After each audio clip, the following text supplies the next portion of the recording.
PDM की policy साजी से पाकिस्तान पीपल्स पार्टी गायब क्यों दिखाई देती है? राना साहब, एक तरफ अगर पाकिस्तान पीपल्स पार्टी के रहनुमाओं को लिया जाए और उनका जो तासुर लिया जाए वो उससे इस तरह ही है कि जैसे मीडिया जो है ये इस बात को उछालना चाहता है कि पाकिस्तान पीपल्स पार्टी पीडीएम से अलग है, लेकिन हकीकत क्या है? देखिए यासर, मैं तो चाहता कि आज कमरुज़्ज़मान कायरा साहब होते तो हम कुछ उनको उनके पुराने बयानात सुनाते। बिलावल भुट्टो जरदारी साहब के बयानात, मौलाना फजलुर रहमान साहब के बयानात, मोहतरमा मरियम नवाज शरीफ साहब के बयानात, कि ये हम नहीं कह रहे।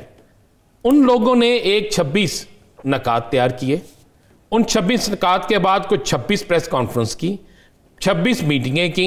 हर प्रेस कॉन्फ्रेंस में उन्होंने क्या कहा कि लॉन्ग मार्च की डेट क्या दी गई, याद आपको?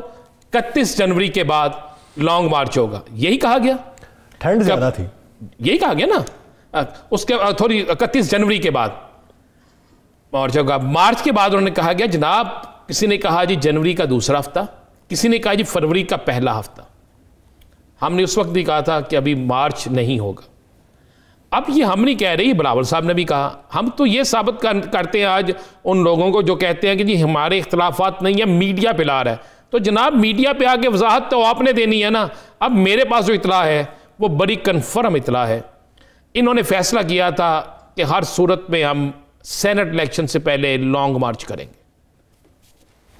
लॉन्ग मार्च जो है वो मार्च के आखिरी हफ्ते तक होता नजर नहीं आ रहा। 3 या 4 मार्च को या 10 मार्च को अगर सेनेट के इलेक्शन हो जाते हैं, कल या परसों या अगले चंद दिनों में शेड्यूल आ जाता है, तो उसके बाद मार्च, सेनेट के इलेक्शन के बाद क्या मार्च बनता है? और मार्च के बाद क्या ये बनेंगे, इस्तीफे बनेंगे?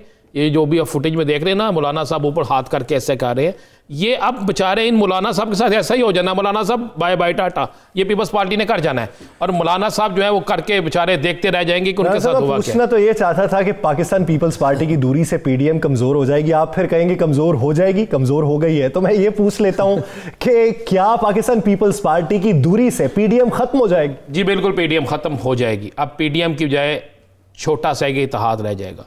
अब फैसला ये हुआ है, मैं आपको बड़ी खबर दे दूं, फैसला ये हुआ है कि मुस्लिम लीग नून, अचकज़ई और मौलाना, ये तीनों जो हैं अपनी परवाज करेंगे।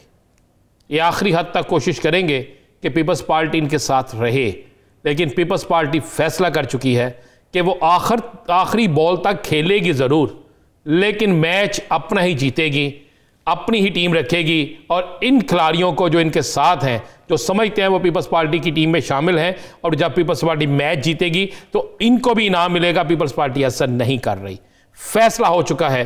और मैं आपको फिर बार बार कह रहा हूं, ये फैसला हो चुका है। और फैसला ये हुआ है कि जनाब पीटीआई के मुकाबले में इनका इत्तेहाद ज़रूर होगा, इलेक्शन तक इनका इत्तेहाद होगा, सेनेट इलेक्शन तक। पीपल्स पार्टी अपना फ़ायदा लेगी, पीपल्स पार्टी सबसे ज़्यादा बेनिफिट लेगी। पीपल्स पार्टी अपना बेनिफिट लेने के बाद इनसे टाटा बाय बाय। बेनिफिट तो दोनों लेंगे ना। ज़िमनी इंतखाब में पंजाब के अंदर पीपल्स पार्टी ने नून लीग के उम्मीदवारों की हिमायत कर दी और सिंध के अंदर नून लीग ने पीपल्स पार्टी की। यार सर, यही तो बड़ी मज़े वाली बात है। पता नहीं क्यों जानबूझ के आप ऐसी बात कर देते हैं। मुझे बताएं, पंजाब में जिन 2 नशिस्तों पर इलेक्शन हो रहा है, उससे पंजाब की हुकूमत तब्दील हो जाएगी? उन इलेक्शन से फ़र्क पड़ेगा? भाई ये इलेक्शन जो है ना, यही इनकी मौत है। मौत किस तरह है? इन इलेक्शनों में धांधली होनी नहीं, इन इलेक्शनों में हुकूमत कोई ऐसा इंटरफेरेंस करनी नहीं। नून लीग यहाँ पे जीत जाएगी, सिंध में भी बस पार्टी जीत गई है। तो कहेंगे जनाब जिस इलेक्शन कमीशन के खिलाफ आप, जिस इस्लाहात के खिलाफ बात कर रहे हैं आप, जनाब उसमें तो अगर ये गवर्नमेंट में होते हैं तो आपको जीतने ना देते, ये कोई गलत करते। भाई ये तो इनको, इनके मुंह पर के ऊपर ना वो एक टेप लगाने के लिए ये बड़ा अच्छा हुआ है। ये इस वक्त में ये इलेक्शन हो रहे हैं, ये बड़ी एक प्लानिंग है, इस सारा कुछ हो रहा है, पीपल्स पार्टी इन्हें छोड़ के जा रही है। और मैं बता दूं, एक फैसला हुआ है और इस फैसले में बाकायदा मियाँ नवाज शरीफ शामिल है। मियाँ नवाज शरीफ की मौलाना साहब से बात हो गई है, महमूद अचकज़ई से भी बात हो गई है, मरियम इस पर बिल्कुल तैयार बैठी है। उन्होंने कहा जनाब अपनी अपनी तैयारी करें और जैसे ही सेनेट का इलेक्शन गुजरता है उसके बाद मुस्लिम लीग नून एक भरपूर अपना ऐलान करे कि हम एहतजाजी मुहिम चलाएंगे। 2023 तक मुहिम ही चलाएं और कुछ ना करें, जिस तरह मैंने कल कहा था यही होगा। से अगर पीपल्स पार्टी को हटा के वो जो एक छोटा सा इत्तेहाद अगर बन जाता है तो उसमें ज्यादा नुकसान किसको होगा?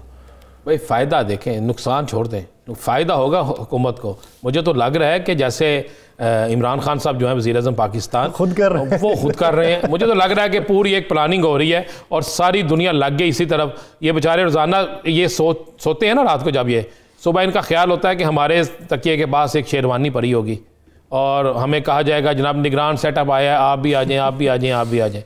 लेकिन सुबह उठते हैं तो पता चलता है कि कुछ और ही आ गया।